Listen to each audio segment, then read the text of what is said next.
नमस्कार, हिमालय इभेन्ट नेपाल निर्माण 2072 मा स्वागत छ। म सुषमा श्रेष्ठ। नेपाल निर्माणको अभियानको निरन्तरताको रूपमा यस वर्ष हामीले नेपाल निर्माण कन्क्लेभ 2072 को आयोजना गरेका थियौं। जगदम्बा स्टिल देशको मेरुदण्ड प्रेजेन्ट्स नेपाल निर्माण 2072 हायत होटलमा आयोजना गरिएको थियो। यो वर्षको सुरुमै मुलुकले भूकम्पको विनाश खेप्नु पर्यो। देशका सबै पक्ष भूकम्पको विनाशबाट अछुतो रहेनन्। विनाशपछिको विकासको आशालाई सार्थक तुल्याउँदै नवनिर्माणको नयाँ उदाहरणका रूपमा मुलुकलाई विश्वमा चिनाउनु छ। त्यसैको लागि एउटा साझा संकल्प हो नेपाल निर्माण conclave 2072। Combating Killer Quake Roadmap to Reconstruction, Revival and Development After the Earthquake in the New Fiscal Year का रूपमा हामीले यस वर्षको सम्मेलनलाई परिभाषित गरेका छौं। विभिन्न 8 समूहमा वर्गीकरण गरी चलाइएको बहसमा पहिलो दिनको पहिलो छलफलमा एम्बेसडर प्यानल अन्तर्गत राजदूतहरूसँग छलफल चलाइएको थियो। राजदूत समूह अन्तर्गत नेपालका लागि भारतका राजदूत रञ्जित रे, रुसी राजदूत डाक्टर सर्जे भेलिकम तथा बंगलादेशी राजदूत मसिफी बेन्ते साम्सले आफ्नो मुलुकले अपनाएका विकासका अवधारणाबारे सहभागीहरूलाई जानकारी गराएका थिए। And so welcome to this event. So what I'm going to do is invite our three distinguished guests who are all excellencies and ambassadors from Bangladesh, from Russia and from the Republic of India. So can I invite you up on the dais?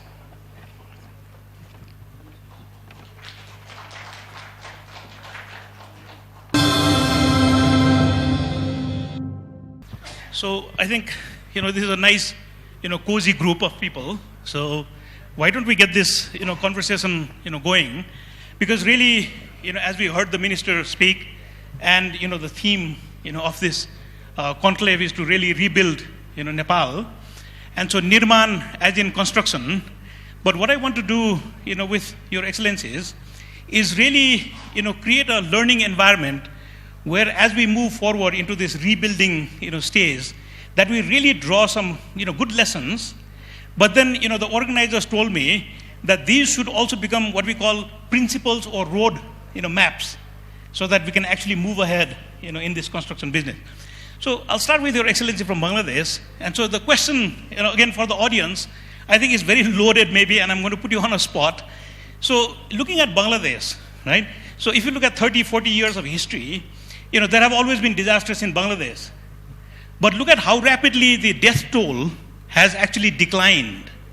And so surely Bangladesh must have done something that Nepal can learn from in terms of being proactive, in terms of being preventive, but also in basically organizing ourselves to basically go with these disasters, knowing that disasters will happen, they have happened and will continue to happen. So can I ask Your Excellency to respond to that? Thank you very much. Actually, you are right. At a time, it seems, sometimes it seems that Bangladesh is only a land of disaster. There's either some cyclone or a flood or something going on all the time. And usually only the bad news comes into the media. In 1970, there was a cyclone in November 1970.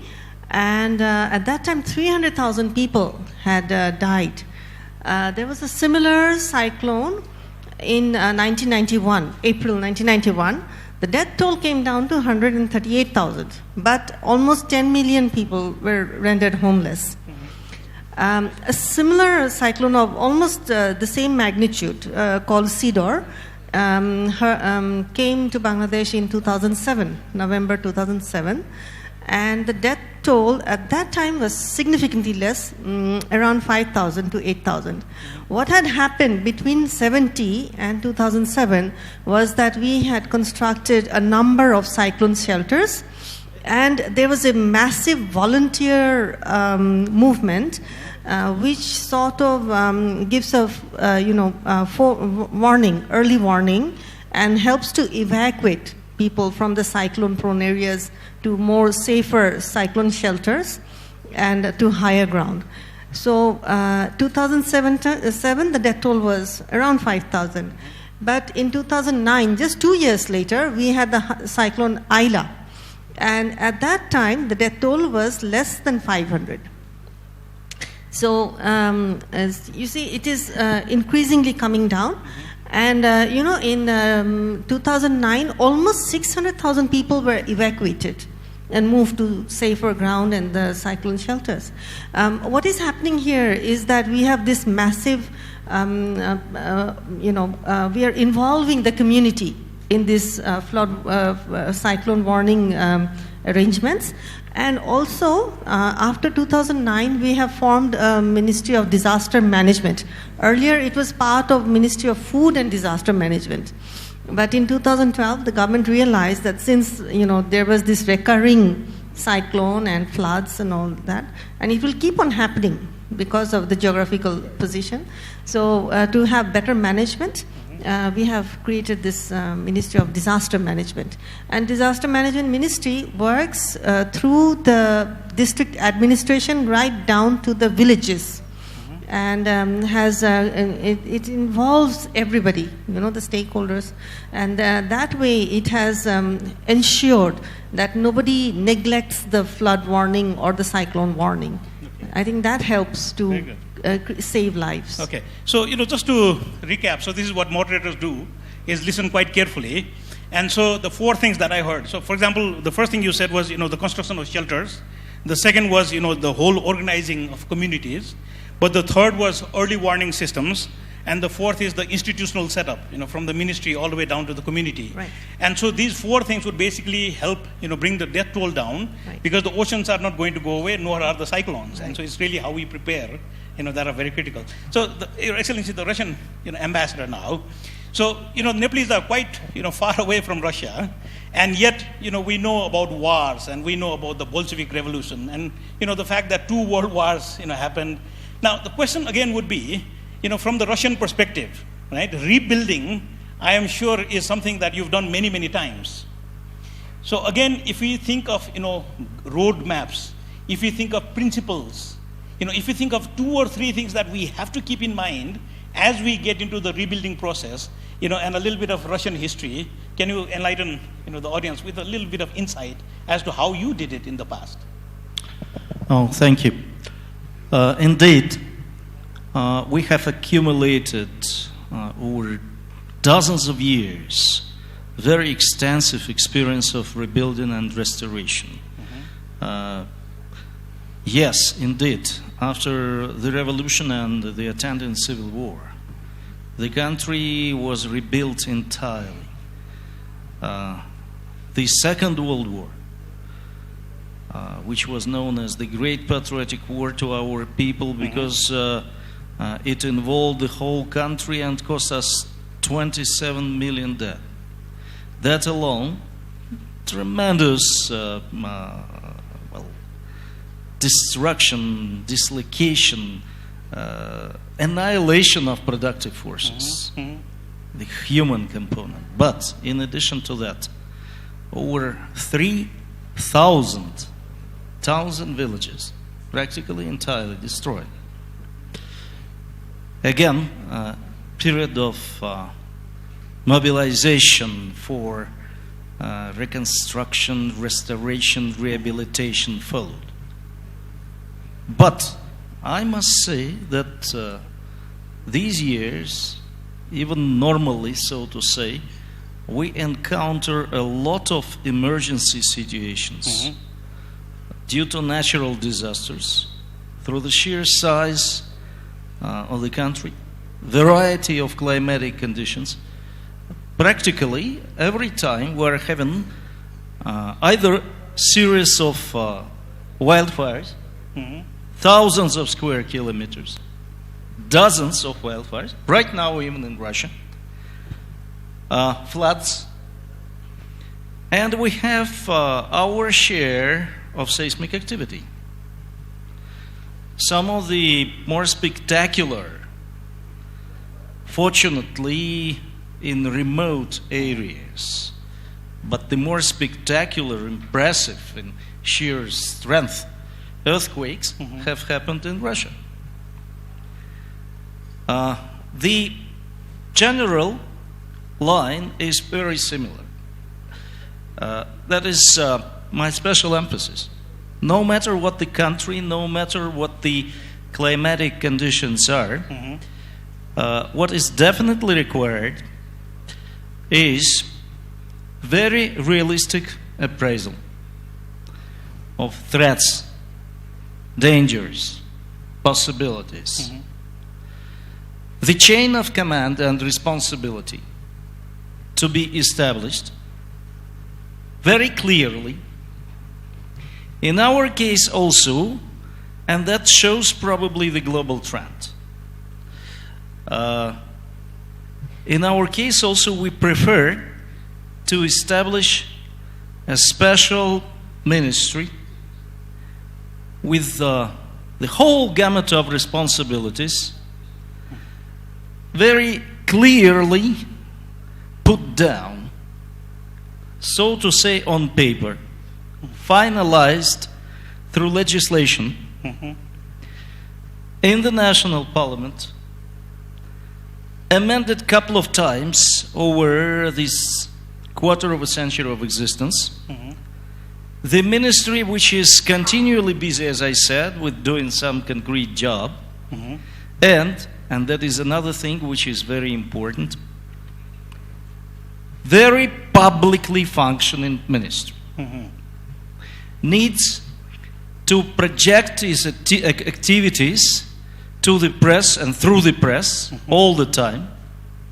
That part of activities of the ministry is very finely, I would say, and very firmly established as well. Transparent to all the queries, and very insistent in initiating different educational, training, coaching programs. The ministry is known as the Ministry for Emergencies, for emergency situations. The man who led the ministry was one of the youngest ministers in the very first government of Russia, the continuator of the Soviet Union when it was established in this status, and proved to be the longest standing minister in all the governments, the most popular minister by all the ratings, and when he was shifted to the other ministerial post the year before last one, well, it was considered as a very important national event. So, so overwhelmed the country was with his abilities and all that. I mean, Mr. Shoigu, the present defense minister in Russia. He has established special network of research establishments, regional network of command. He has perfected capacity building system for the ministry with special schools and academy at the highest level. And by the way, that's why when he just left the post, it was taken over by his deputy, who has already accounted himself very well, and he was actually leading our rescue effort here. I was personally in contact with him. He supervised the assembling of the crew of rescuers, which was already ready on the 25th itself by the evening, and present at the airport near Moscow, waiting for the command to come here. Continuously, let us say, in the state of animation, mobilization, preparedness, but it is important here to interact with the society. The society should be the guiding moral force, you know, like as the honorable minister said when he was addressing us here today. We all should remember about those great losses. I think we should, and it is the function of the press here to remind us we should be emotionally tuned to that, and especially those who would be otherwise engaged in economic planning, in routine control missions and all that, but from time to time it should be energized through the role of the press and civil society. Should also be targeted on that.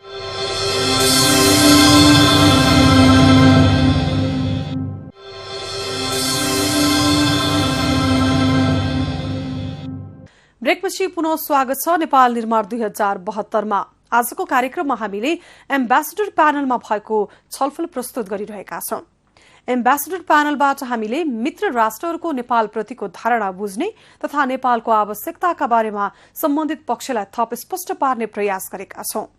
नेपालका लागि भारतका राजदूत रञ्जित रे, रूसी राजदूत doctor Sergey भेलिकन तथा बंगलादेशी राजदूत मसिफी विन्ते साम सहभागी छलफलमा सोशल एन्टरप्रेन्यर अनिल चित्रकारले सहजकर्ताको भूमिका निर्वाह गर्नुभएको थियो। So the first thing is, the mapping of the threats. This obviously is very critical. But the second thing you also mentioned is, the chain of command, has to be very clear, right? So you cannot have two ways, or gray areas. But the third is, the legislation that is needed to give basically authority to people, and then of course amended from time to time. But public engagement is the key, message you said, and then there, transparency, trainings, basically involving the media, so all that becomes very critical. But then also you said the emergency ministry, which is the institution, but then, something that Nepalese maybe aspire for is a young minister, to look after the ministry. And then the next thing you also mentioned is also, keep the animation alive, keep the emotions alive, so that every time we have to respond, everybody is on their feet and they can respond. So I think, these are all really great lessons that we can learn, from, these amazing countries. And what we are saying in common is that every country has their share of natural disasters. And so everybody has to respond, to them. So I'm going to go to the Indian ambassador here. And so again, in Nepal, you'll be very surprised, that, initially the discussion was maybe about Haiti. But now everybody talks about the Gujarat. Can we even use, the disaster to get high growth rates?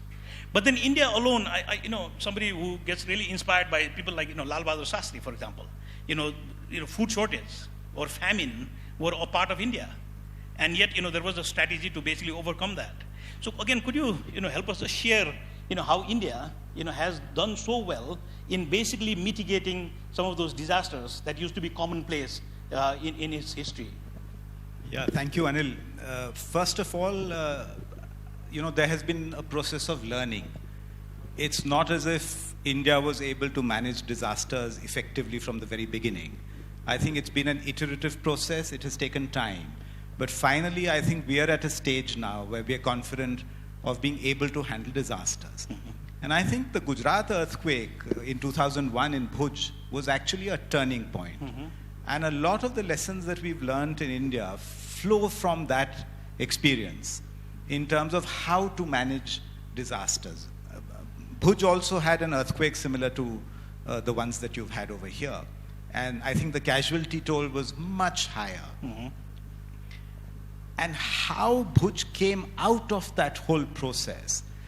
To tell your viewers, one of the novel methods tried in Bhuj was a people-centric approach to disaster management. That you have to keep people, their livelihoods, their requirements at the center of whatever strategy you design. And Bhuj was the first time when, for instance, this owner-driven approach for reconstruction of shelters was tried out. In any earthquake, I think the biggest damage is to housing and shelters. Mm-hmm. That's the primary thing, and we see that here in Nepal as well. Mm-hmm. 600,000 houses have been destroyed. So I think that becomes the immediate priority in the recovery phase. I'm talking only about the recovery. Mm-hmm. During relief, it's a different priority. So how do you get that going? One option is that the government decides that, we'll construct houses and give them to the people. And that was also tried. Mm-hmm. Utter failure. It just didn't succeed.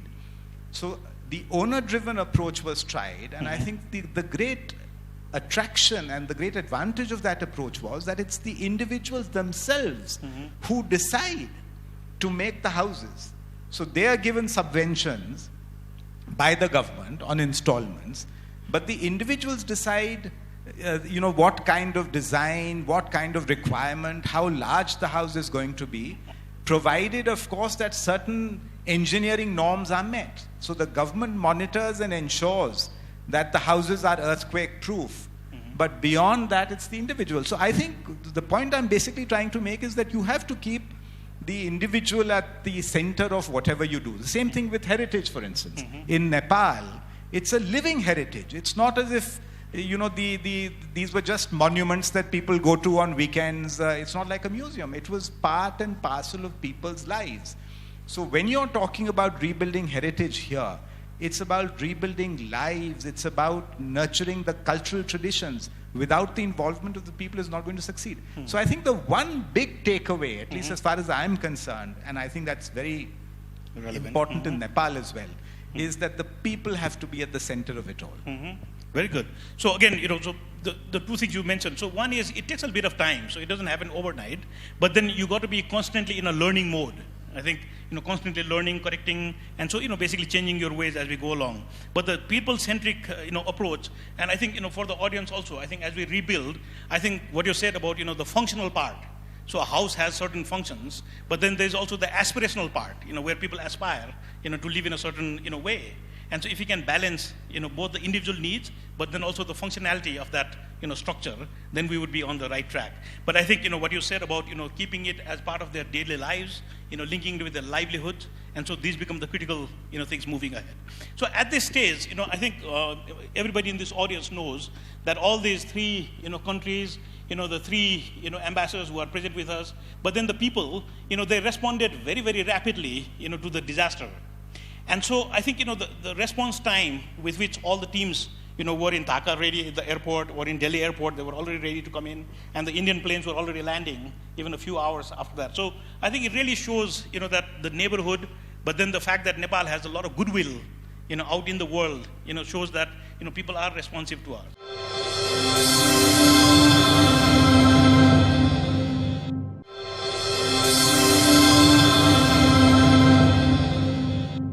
ब्रेकपछि पुनः स्वागत छ। Jagdamba still देशको मेरुदण्ड presence Nepal निर्माण 2072 मा फेरि पनि हामी panel डिस्कसनको क्रमलाई नै जोड्दैछौं। That I want to now move to is, when we think of these societies, they have to become resilient, to these changes as well. Now, I'm sure the world changes because, people don't want, what they had, say, on April 25th. They would like something much more than that.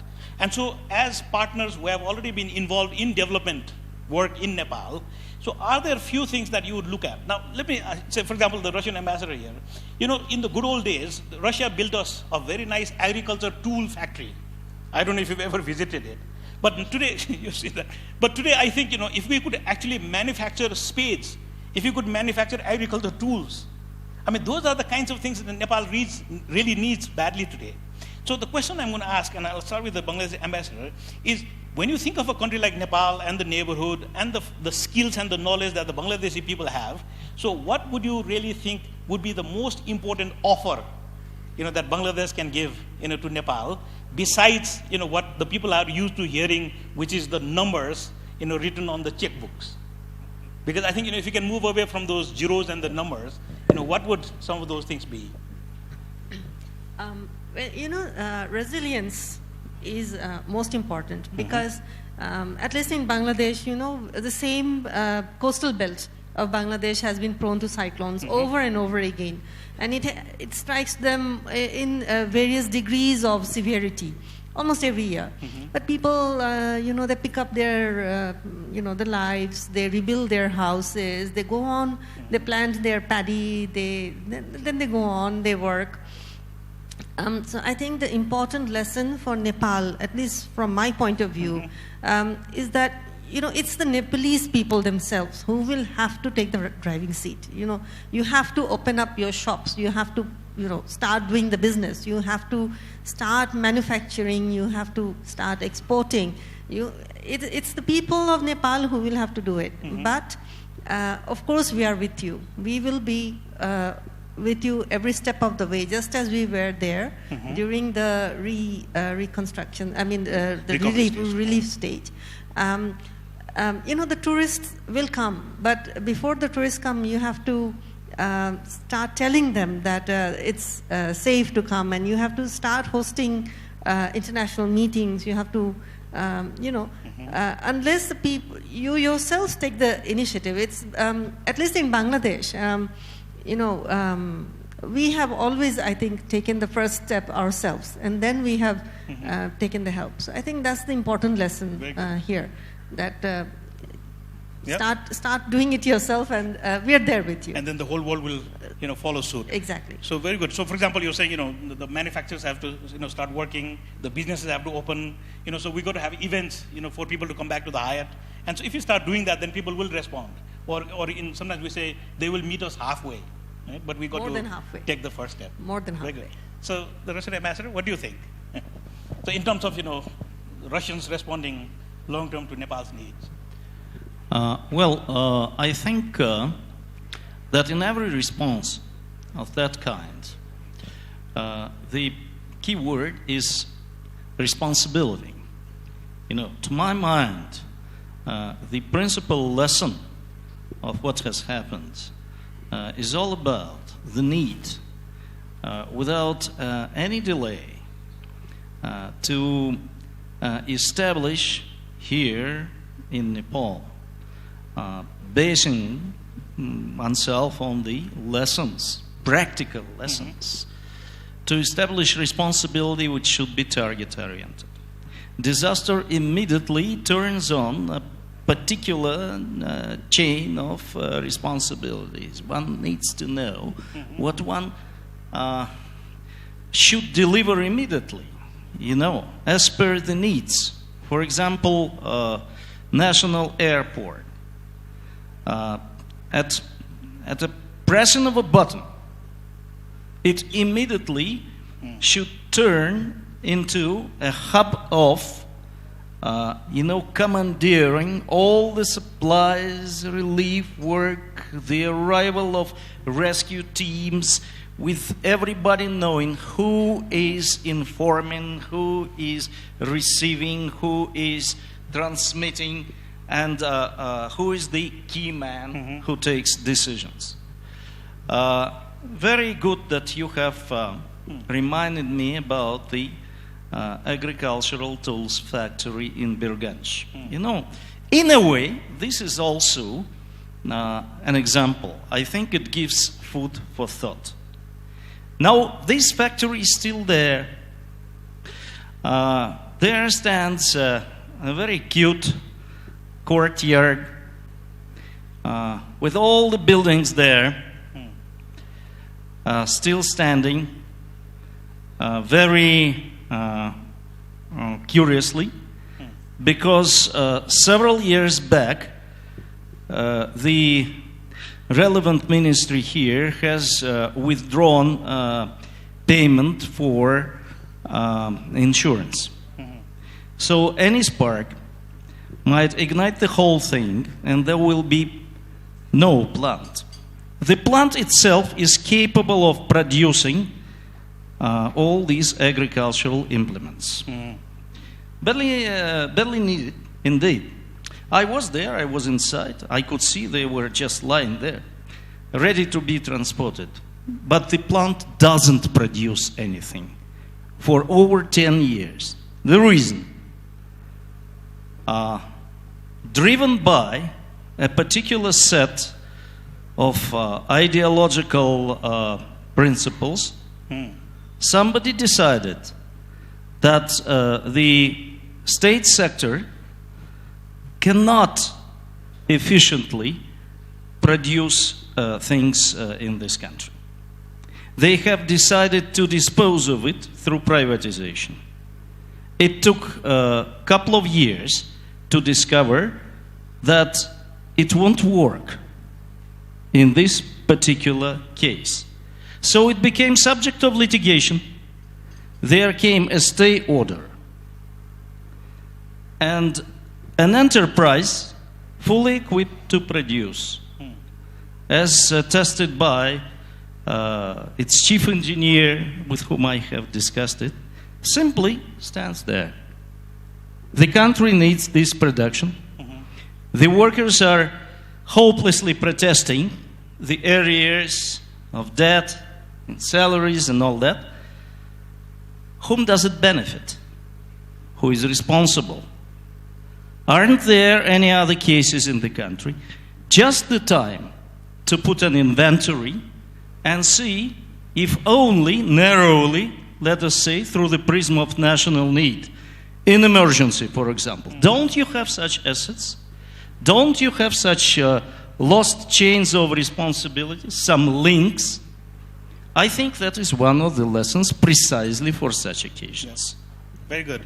So, because when the factory was initially established, I mean, for a Nepali, every 2 minutes a shovel would come out, from that factory. You could see all the utensils come out. And so now you think, post earthquake, you have the monsoon, and one of the things farmers need are tools.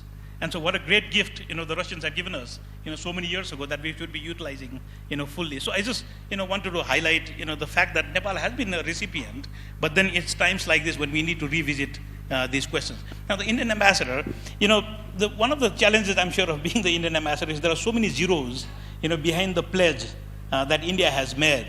Now, as a Nepali, I think we really need to think beyond those numbers. Because I think, recovery is not just about, putting cash into the system. And so just some thoughts on how you might best utilize, those, but not in terms of, say, we have to do this, this, and this, but some thoughts on how we might best be able to leverage both the grant as well as the soft loans, for the recovery process.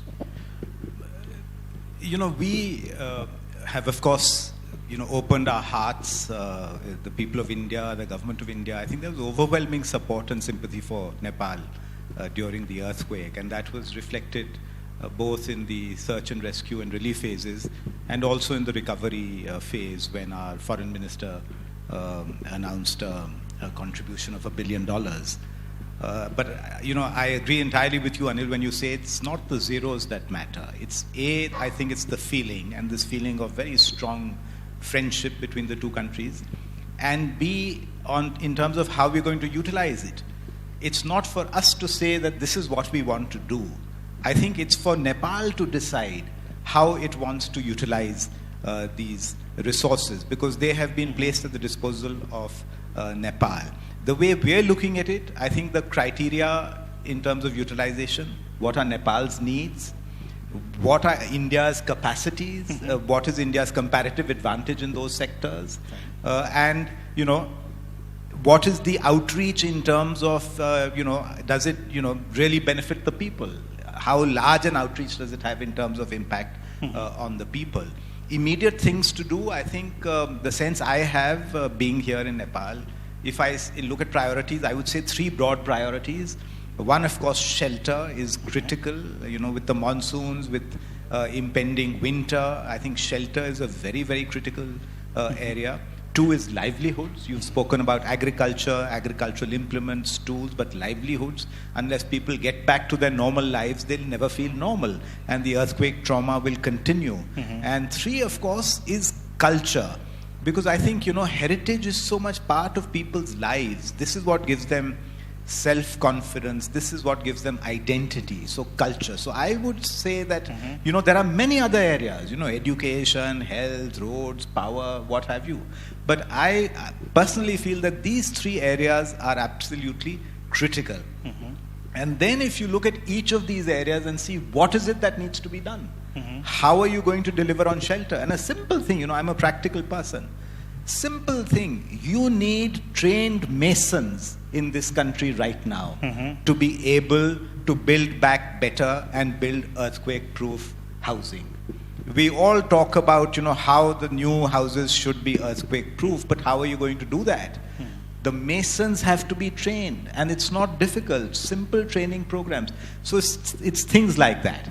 And we're working very closely together with the government of Nepal, because we see this as a partnership. It's not that India is giving and Nepal is receiving. It is an equal partnership.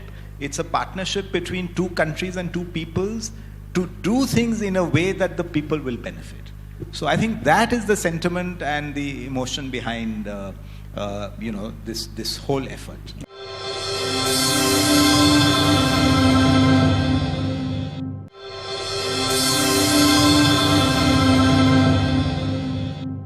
ब्रेकपछि Nepal निर्माण 2072 मा पुनः स्वागत छ। फेरि पनि आजको panel डिस्कसनको जुन क्रमलाई हामीले जोडेका छौं यहाँहरुमाझ राख्दैछौं। I'm just going to look towards the audience. So, does anybody have any like a real, pressing question, but a question, not an opinion, a question, for our distinguished panelists? Anybody thought of a quick question you would like to ask their excellencies? Thank you. Thank you, Your Excellencies.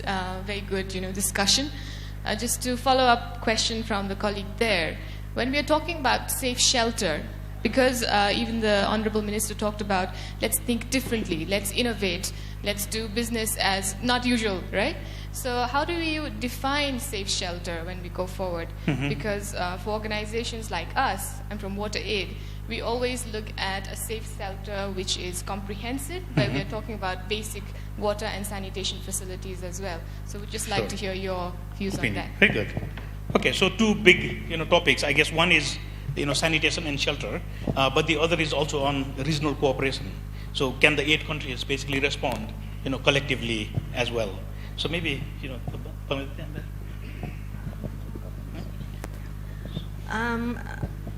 regionally, I think individually all the regional countries have come forward. India, Bangladesh, I think Sri Lanka, Pakistan, everybody has come forward. The SAARC, as a whole, as the institution, perhaps has not, perhaps because it has its own structural limitations. But there is a SAARC Disaster Management Center in Delhi. And I think maybe down the line, Disaster Management Center could take an initiative for these sort of, management of large-scale disasters in the region. Sure. So, but the center already exists. Yeah, there is a SAARC Disaster Management Center. Perhaps, Ambassador, you would like? Yeah, thanks. I think individual countries have responded in an exemplary fashion. And, I'm sure that in future the SAARC response will be equally effective. Right now there's some technical problems. Apparently all 8 countries have not ratified the SAARC disaster management charter. And apparently until it is ratified by all countries under the SAARC context, they are not functional in the sense they can't really do very much. But definitely we need to have a very sturdy and robust response at the SAARC level. We've done it bilaterally. At the sub-regional level, there's also a very robust cooperation going on between Bangladesh, Bhutan, India, and Nepal under the BBIN framework. So definitely this is an area that I think we need to strengthen and prepare for the future. In terms of sanitation and safe shelter, I was very happy to hear what the Honorable Finance Minister said. There were a lot of worries earlier, and I remember reading articles and also some international experts worrying about disease outbreak and epidemics, and nothing of the sort has happened. So Nepal has been extremely lucky. Of course, sanitation is a very important aspect. And when we talk about build back better, it's not only safe shelters or earthquake resistant to the extent possible, for which certain structural engineering designs have to be approved and implemented. That's critical. But obviously, things like sanitation, electricity, livelihoods, all this goes along with the idea of safe shelters. There is this talk in Nepal of resettlement, and I think it's quite a touchy. I think these issues have to be looked at holistically in order for them to be successful. On one of the aspects of what has been touched upon, Nepal happens to be part not only of South Asia. It's a part of a wider region. I think now this awareness is here with Nepal acquiring quite recently, on the 10th of this month, at the summit of Shanghai Cooperation Organization in Ufa, in Russia. Also, the status of dialogue, partner dialogue with this organization. Now it's very recent. It needs some paperwork, but nevertheless, I think it establishes a new prospect and opens up new possibilities. Shanghai Cooperation Organization happens to be, above all, about security and stability in this wider area also of Central Asia and part of Middle East. But it has its development dimension. It has, for example, its business council. It tries to advance cooperation in trade, economy, and finance. And for example, this September, there is going to be a very interesting conference on establishing some networks for this purpose. And now, in its new status, Nepal has every right and every reason to be interested.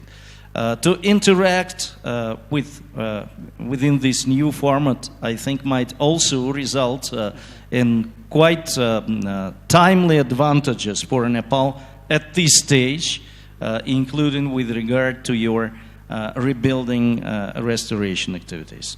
Well, so thank you very much. So I think, it's been a good, nearly an hour that we've been at it. And I think, the wonderful thing about it is, people who have, love for Nepal. Basically, the people are with the people of Nepal. I think there are some pointers in terms of how to move ahead, but really, it's going to be a hard task because I think it's going to be a lot of hard work. Because I think all of us all agree that the Nepal that we're going to try to build, sort of the day before the earthquake is simply not good enough. We have to do a lot more than what it was, on the day of the earthquake. So the task is very strong, but then I think, with the will that the Nepalese have and with the kind of support that we get from the international community, but also leveraging these regional and other institutions, I'm sure, we can do it. But also, as we distributed some food in some villages, I was reminding people that if you got 2 packets of, chow mein, I said, someday you might have to return it because other parts of the world will also have a disaster. So please do not take this as something free, because someday we may have to give it to Bangladesh or give it to India or to give it to Russia. So I think it's with that kind of two-way compassion, if you will, and that we must really go forward versus this giving and taking as the modum operandi. So I'd like to thank all 3 of you. I think we've used our time quite well. Thank you very much. So